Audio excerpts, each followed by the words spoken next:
Okay, hello again everybody. We are now back with section 5.2.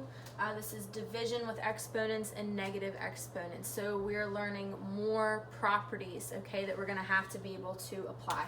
So the first one we need to discuss for this section is called the expanded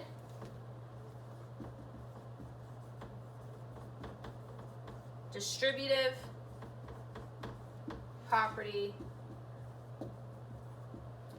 of exponents, okay? The expanded distributive property of exponents. So in general, this looks like, in parentheses, a over b, like a fraction, raised to the r power, okay? So we did distributive before, right? If it was just a raised to the b power, raised to the r power, right? We knew how to deal with that. But now we're dealing with this with a fraction. All you're going to do is distribute the r to the a and the b. That's it. So it's going to be a to the r power over b to the r power, okay? That's all this property means. And then we would simplify, possibly implement some other rules depending on the problem that they've given us. So let's say they said to simplify and they gave us x to the 5th power squared, okay? So x to the 5th power squared.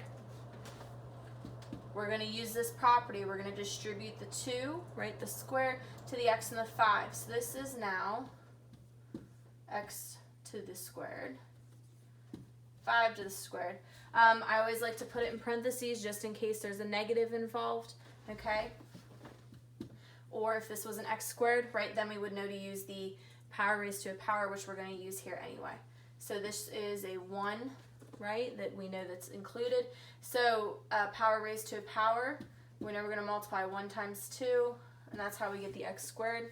Then we're going to simplify here. 5 squared, well, 5 times 5 is 25, okay? And that's it. That's your answer.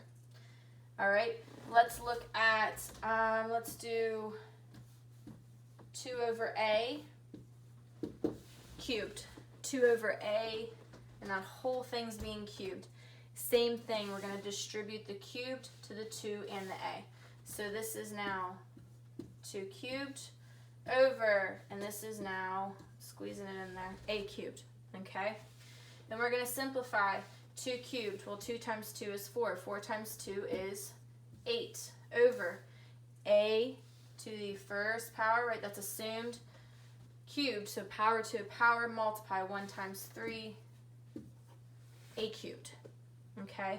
So that is all we're doing with this one. I've got one more quick example with this before we move on to our next property, okay? Let's say they gave you 3/4 cubed and told you to simplify, okay?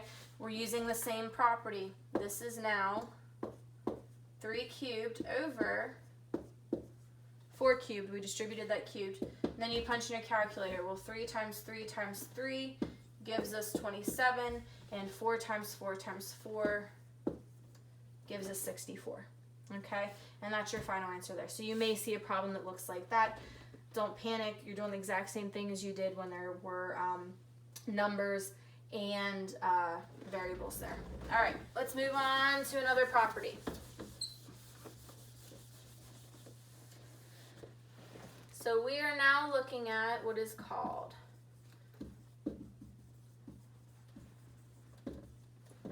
negative exponents property. Negative exponents property. So we don't like dealing with negative exponents. We like it when they're positive. You need to pay attention to your homework and especially the chapter 5 tests. You are not to leave your answers with negative exponents. Okay, so pay close attention to the instructions on that test. All right, so this is in general a to the negative r. We're going to rewrite it. Okay, this is a to the negative r. We're going to rewrite it and make it positive by turning it into a fraction. So 1 over a to the positive r. So that ends up making it positive, okay? That ends up making it positive. Another way you might see this is 1 over a to the negative r, okay? So we're going to flip it. Instead of turning it to a fraction, we're going to move this into the numerator to get a to the positive r. So you may see this as well. Okay? You may see this as well. All right, so let's do some examples. Let's say we were given 3 to the negative second power, and we were told to simplify and write each with positive exponents. Okay? Well, I can't do 3 to the negative second, right? I don't know what that would be. We haven't dealt with the negative exponents. So we need to turn it into a fraction. So this is now 1 over 3 squared. Well, I know how to do that now. I can simplify. I keep the 1 in the numerator and I do 3 squared. Well, 3 times 3 is 9. 1/9. That's our answer. Boom. Done. Okay? All right, let's look at another. Let's look at 4 to the negative third power. Well, I'm not exactly sure what to do. I can't do 4 to the negative third, so I'm going to turn it into a fraction by making it 1 over 4 to the positive third power. Okay? Same deal. Keep the 1 in the numerator, and now I'm doing 4 cubed. Well, 4 times 4 times 4 is 64. Well, good. We did it. We're done. All right? Let's say you were given 5x to the negative fourth. 5x to the negative fourth. Well, if you look, right, I have nothing going on with that 5. So this 5 stays in the numerator instead of it becoming a 1, okay? There's a number there, has nothing to do with this negative. So it stays in the numerator, okay? And we're going to move x to the fourth in the denominator, okay? And believe it or not, that's your final answer for that one. I can't simplify any further, okay? Now let's say you see a problem like this. Let's say you see 1 over x to the negative fourth, okay? And it says write with positive exponents and simplify. Well, I can't do this, x to the negative fourth, so I'm going to move it to the numerator. Excuse me. And your answer becomes x to the fourth power, okay? So that's all. So if you see it written this way, that's all you have to do is move it up top, okay? All right, so that is the negative exponents. So now we're getting into what's called the quotient property. Quotient property. So remember, quotient means division. So we're now dealing with division. We've dealt with multiplication, right? Now we're dealing with division. So this is the quotient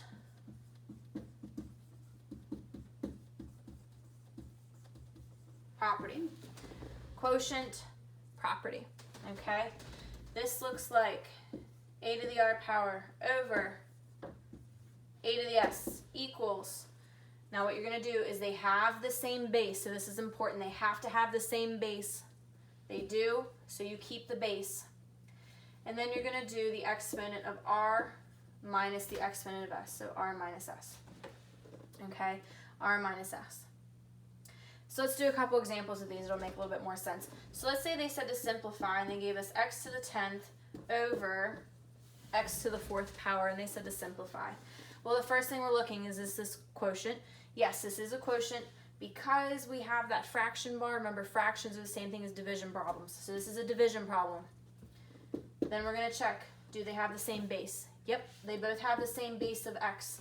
So we're keeping that base of x. Well, now we're going to be subtracting. So you're going to take the exponent in the numerator, the 10, minus the exponent in the denominator of 4. Okay? And from here, subtract. Well, 10 minus 4 is 6. So x to the 6th power is your answer here. Okay? Let's look at this one. X to the 5th over x to the 7th. So x to the 5th over x to the 7th. To use this rule fully, right, it matters what exponent is greater.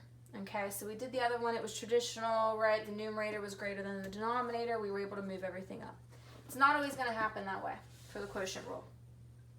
So when you're doing this problem, you need to keep in mind of what exponent is greater, and that is where you're going to subtract. So in the other problem, it was the 10. The 10 was in the numerator, we subtracted in the numerator. Well, look at this problem, x to the 5th over x to the 7th. The greater number is the 7. Well, the 7's in the denominator. So that means I'm going to bring the 5 down to the denominator to subtract, okay? So here, I'm going to now have 1 over x to the 7th minus 5, okay? So the 1 stays, x to the 7th minus 5 becomes x squared, okay? So wherever has the larger exponent, that's where you're going to move it. If it's in the numerator, keep it in the numerator. If it's a denominator, turn it to a fraction, keep it in the denominator, okay? All right, we'll do another one. Let's look at 2 to the 21st over 2 to the 25th, okay? Same thing. Where is the larger exponent? Denominator. So that is where you're going to subtract. They have the same base, so this is now 1 over 2, right? Keep the base, and now you're doing 25 minus 21. So 1 over 2 to the 4th, okay? 2 to the 4th, so 25 minus 21 to the 4th. Now, if it's a small exponent like this, I would say like 2, 3, 4, something easy, I would go ahead and simplify this further and make it 1 over 16 because it's a small one, but if not, I mean, that's fine, but I mean, that's my suggestion of what I would do. So what you need to know with the quotient property is whichever exponent's greater, that's where you're subtracting, okay? If not, if you move everything to the top, we're dealing with negative numbers, and you're going to have to change it to this anyway because we cannot leave our answers with negative exponents, right? We just finished the negative exponent property, okay? So it's easier just to go ahead and do it this way. How's it set up for you? So if we were given x to the 5th over x squared, you're going to look, where is the larger exponent? Oh, it's a 5. It's in the numerator. So that's where we're subtracting. X to the 5th minus the 2nd, x cubed, okay? So I hope that makes sense. Rewatch it a couple of times, listen to me explain it a couple of times. If you still have questions, obviously, please, please, please message me, okay? So that is the quotient property. Okay, all right. Now we need to get into a couple different cases just to keep up with some stuff. And then we're going to get into some more simplifying with this division property, and that is the end of section 2, all right? So they're going to tell you to simplify. And let's look at 10 to the 0 power. 10 to the 0 power. If you recall, at least my Math 9.5 students, right, we've done this before, okay? 10 to the 0 power is 1. So any number to the 0 power is 1, okay? Remember that. Any number to the 0 power is 1. Not 0, not 10. It's 1, okay? It's 1. If we had 10 to the 1st power, well, our answer would just be 10. Okay, so any number to the 1st power stays that number, okay? So let's look at a problem where we need to apply this. So let's look at 6 to the 1st power plus 6 to the 0 power, and we need to simplify. Well, what's 6 to the 1st power? Well, that's 6. Plus, well, what's 6 to the 0 power? Well, that's 1. Anything to the 0 power is 1. Add those together, our answer is 7. So they may have you do a problem or two like this on the test and on your homework, okay? All right. Let's look at this one. 3 x to the 5th y squared to the 0 power. I'm going to have to distribute the 0 to the 3. Well, what is 3 to the 0 power? Well, that's 1. What about x to the 5th to the 0 power? Well, 5 times 0 is 0. Right? So this would become 1. Y squared to the 0 power, right? Power to raised to a power. I'd have to multiply. Well, 2 times 0 is 0. Well, y to the 0 is 1. So this whole answer is 1. Don't let this trip you up, okay, on the test or on the homework. You may have a problem similar to that, okay? All right, let's do some more simplifying of applying some of these rules. So let's go ahead and look at x to the negative 6 over x cubed to the 4th power, okay? So we have rules we're going to have to apply, right? And we're going to have to start combining these together. So as of right now, I would not move this x to the negative 6 yet. Because I have stuff going on in the denominator, I'm going to need to simplify first. So this is a power raised to a power. Power raised to a power, multiplication. So I have 3 times 4 gives us 12, okay? Gives us 12, okay? All right. Now I need to go ahead and apply the quotient rule, right? We need to apply the quotient rule. This is division. I have the same variable, okay, the same base. And now I'm going to pick which one is the larger number, 12 or 6. Well, 12 is larger. So this now becomes 1 over x. 12 minus, that's a negative 6. 12 minus a negative 6. Now you got to remember your sign rules. Well, a negative and a negative become positive. So this becomes 1 over x to the 18th, okay? So like I said, you're going to have to start getting used to applying all of these rules. Take it step by step, okay? Let's do another. Let's look at, in parentheses, 2x cubed squared over x to the 4th. We need to simplify. Well, I can't do anything in the denominator right now. That x to the 4th is going to stay. But looking in the numerator, I need to distribute the 2, okay? I need to distribute. So this becomes 2 squared times x cubed squared all over x to the 4th. And from here, we're going to simplify, right? 2 squared, 2 times 2 is 4. Now here, I have a power raised to a power. That's multiplication. So this becomes x to the 6 all over our x to the 4th power, okay? We need to continue to simplify. Well, I'm now dealing with the quotient property, right? This is division. I have the same base. Now we're going to pick which number is greater, which exponent's greater. Well, the 6 is, and it's in the numerator, so we're subtracting up here. So I have 4 x to the 6 minus 4. So our answer is 4x squared. Okay? 4x squared is our final answer there. All right? I have a couple more to do. So we're almost there. Okay.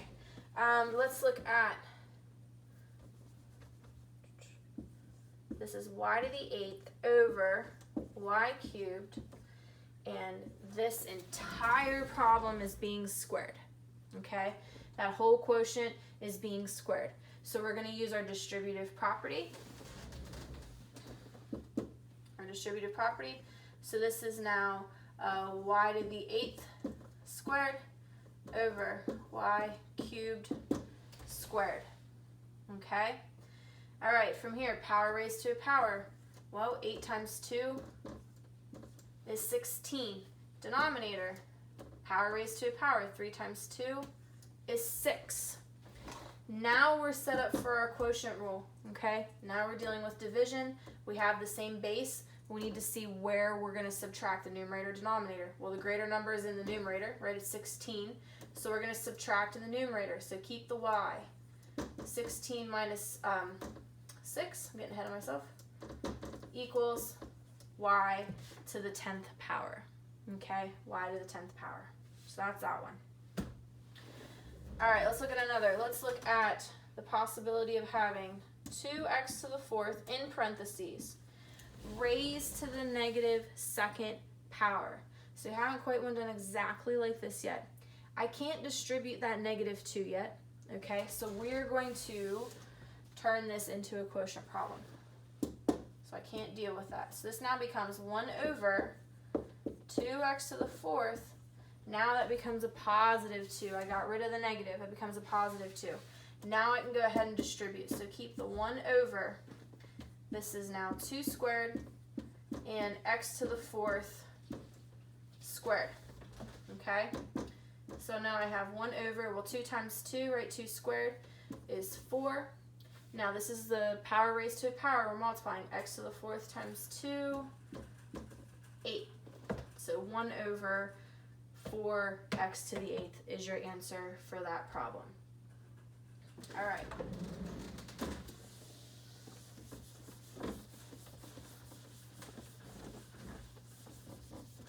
Okay, let's look at this one.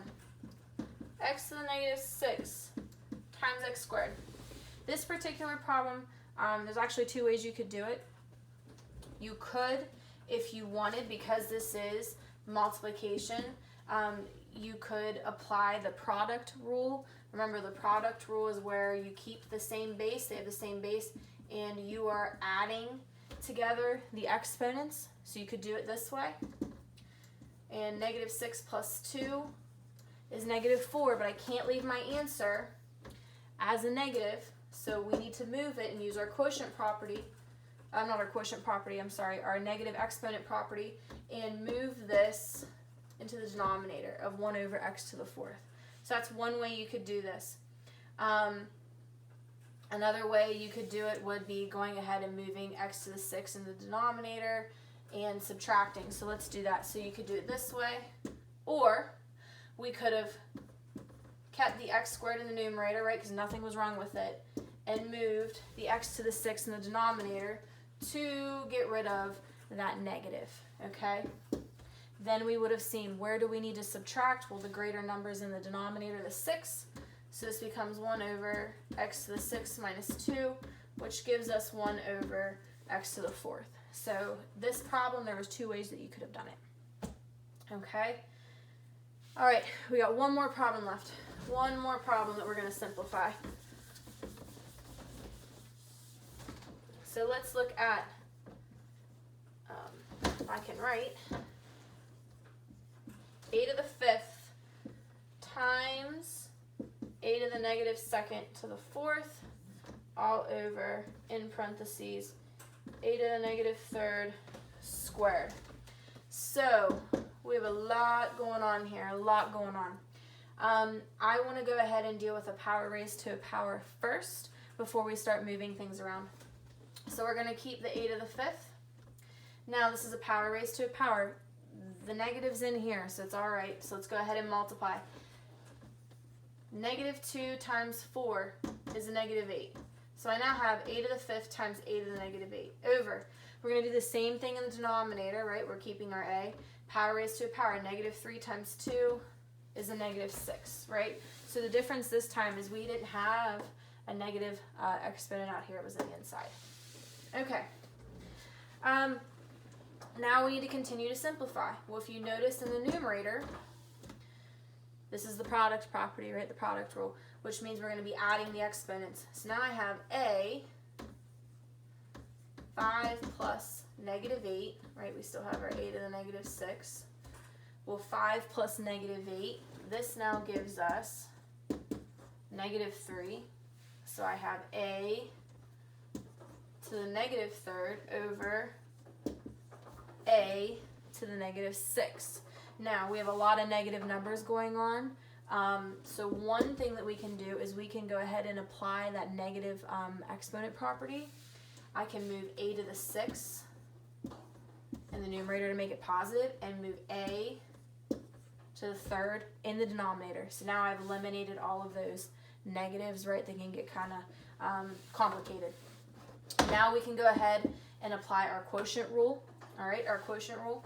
The greater exponent's in the numerator now. So I can do a to the 6 minus 3 to get a to the 3rd. Okay, now you could have applied the quotient property here. Okay, the 6 is greater. So you could have done 1 over a to the negative 6 minus a negative 3. Okay, both of those would have canceled and become positive. I'm going to squeeze it in here. So 1 over, so that would have become a to the negative 3rd, which you still would have had to have moved in the numerator to get a to the positive 3rd. So you could have applied rules 2 different ways for this problem as well, and still have gotten the same answer. Okay, so that's the end of section 5.2. Once again, if you need me, you have any questions, you need clarification, please don't hesitate to let me know. I've been responding to the Remind app, right, the texting, a lot faster than the emails. I'm getting to the emails as soon as I can as well. I'm trying to keep my phone on me. So if you do have questions, need any help, please let me know. All right, you guys have a good one. See ya.